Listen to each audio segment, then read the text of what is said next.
जिंदाबाद कांग्रेस पार्टी, जिंदाबाद कांग्रेस पार्टी। आज जिस तरीके से कांग्रेस में माहौल है, आप यहाँ पे लड्डू बांट रहे थे, आप नारे लगा रहे थे कि नेता प्रतिपक्ष हरियाणा में नेता प्रतिपक्ष जो कि आप 1 साल से इंतजार कर रहे थे और साथ में कांग्रेस अध्यक्ष प्रदेश अध्यक्ष भी नियुक्त किया गया है, तो राव नरेंद्र जी को ये जिम्मेवारी मिली, नेता प्रतिपक्ष की श्री भूपेंद्र सिंह हुड्डा जी को मिली है।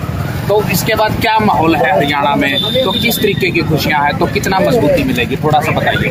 हरियाणा प्रदेश के अंदर कांग्रेस पार्टी के अध्यक्ष बनाए गए राव नरेंद्र सिंह पूर्व मंत्री हरियाणा सरकार और चौधरी भूपेंद्र सिंह हुड्डा को विपक्ष के नेता बनाए जाने पर शीर्ष पार्टी नेतृत्व का बहुत बहुत हार्दिक आभार है, अभिनंदन है, क्योंकि इन दोनों नेताओं को जिम्मेदारी देने के बाद हरियाणा की जनता के बीच में, छत्तीस बिरादरी के भाईचारे के बीच में बहुत ही खुशी का माहौल है, क्योंकि विपक्ष के नेता पूर्व मुख्यमंत्री चौधरी भूपेंद्र सिंह हुड्डा जी हरियाणा की जनता की आवाज प्रमुखता से हरियाणा विधानसभा में उठाएंगे और हरियाणा की जनता की लड़ाई को ताकत के साथ लड़ेंगे। और प्रदेश अध्यक्ष राव नरेंद्र सिंह जी जैसे ही उनको जिम्मेदारी गई है, तुरंत उन्होंने काम करना शुरू कर दिया है और उनके नेतृत्व में हरियाणा के अंदर सरकार बनेगी और गठबंधन संगठन का विकास होगा।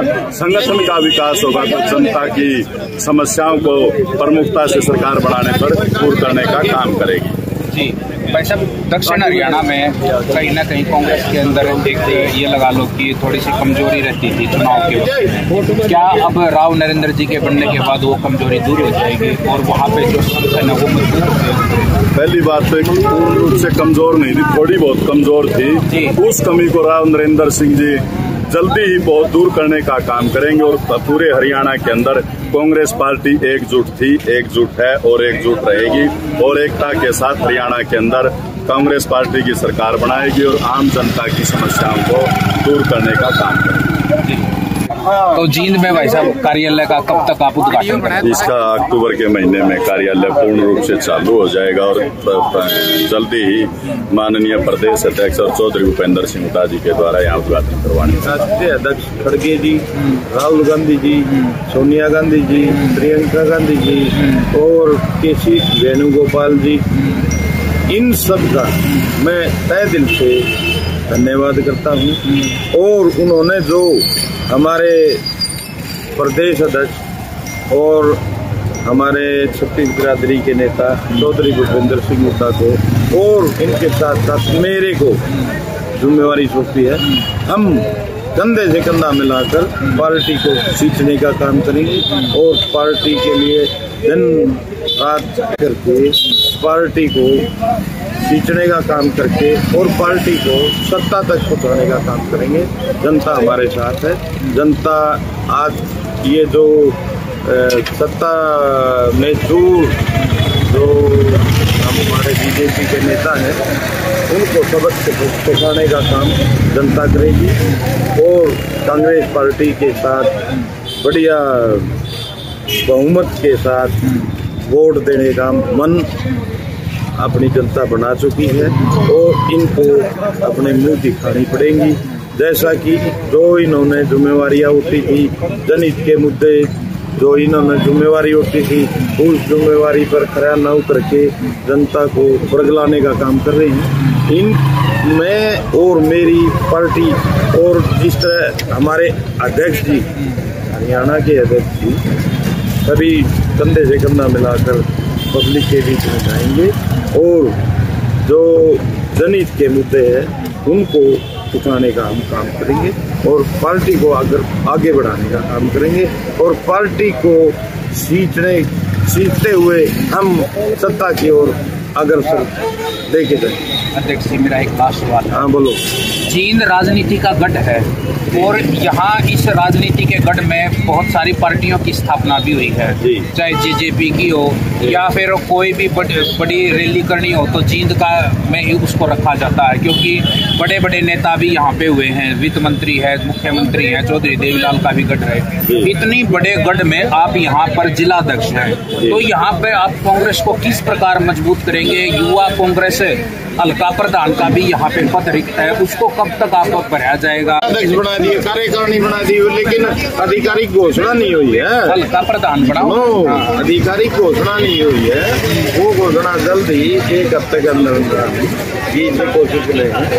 अब पूरी कार्यकारिणी जिला की और ब्लॉक स्तर पे भी। अच्छा, 1 हफ्ते के अंदर कर 1 हफ्ते के अंदर जैसा वीर जिलाध्यक्ष में बना दिया तो मेरी जिम्मेवारी है, मैं जिला कार्यकारिणी तैयार करके आधिकारिक घोषणा के लिए हम भेज देंगे। और सवाल पूछ लिया ना, अब कैसे मजबूत करोगे? हाँ जी। जैसा ये जो बीजेपी गवर्नमेंट है, बीजेपी गवर्नमेंट अगर कांग्रेस के साथ सीधा चुनाव लड़े, कभी भी कांग्रेस मात नहीं खाएगी। ये तो भाईचारे को खत्म करके ये जो गहरी खाई जातिवाद पर इलेक्शन लाते हैं, ये सदम युद्ध की तरह, जिस तरह एक बार जेजेपी युद्ध कर ली, इनेलो पकड़ ली, इनेलो युद्ध कर ली, सीधा टारगेट नहीं बनाते। ये किसी दूसरी पार्टी का सहारा लेकर ये जो वोट चोरी का मुद्दा है, जैसा कि हमारे राहुल जी ने उठा रखा है, इसमें 100% सच्चाई है। ये जो राज हथिया गया है, ये झूठ और प्रेम की राजनीति के द्वारा और चोरी के माध्यम से ये राज हथिया गया है। जनता इनको नकार चुकी थी, लेकिन उसके बावजूद भी ये एक तानाशाही रवैया और धक्के वाली राजनीति जो ये कर रहे हैं, जनता इनको मुंह तोड़ जवाब देगी। बिहार में SIR वोट चोरी का मुद्दा पूरा गरमाया हुआ है अध्यक्ष जी, और पूरा उनका विरोध भी है बीजेपी का। तो हरियाणा में भी है SIR वोट चोरी का मुद्दा? हरियाणा में प्रत्येक खुलने शुरू हो गई है जी। जैसा कि उदाहरण हमारा बिरजेंद्र वाला है, बिरजेंद्र केवल 32 वोटों से आगे हैं और एक जो 200 के करीब जो पोस्टल ऑर्डर थे हमारे कर्मचारियों के, उस पहले को तो खोलने की भी नहीं की, वो साइड में गिर दिया। इसी पे हमने प्रतिशत डाला हुआ है कि उस लिफाफे की गिनती हो, उस गिनती में सब कुछ वोट चोरी का और जो भी गोलमाल किया है सब भी वो मुद्दे उजागर होने। कब तक आ जाएगा फैसला पर? देखो जी, वो हम कार्य प्रणाली में विश्वास रखने वाले व्यक्ति हैं, जो कोर्ट फैसला करेगा। धन्यवाद प्रधान जी। तो बहुत आप मेहनत कर रहे हैं, तो इसी तरीके से मेहनत करते रहिए। फिलहाल के लिए बहुत बहुत शुभकामनाएं। ठीक है भाई जी, बहुत बहुत धन्यवाद भाई। Thank you. जय हिंद।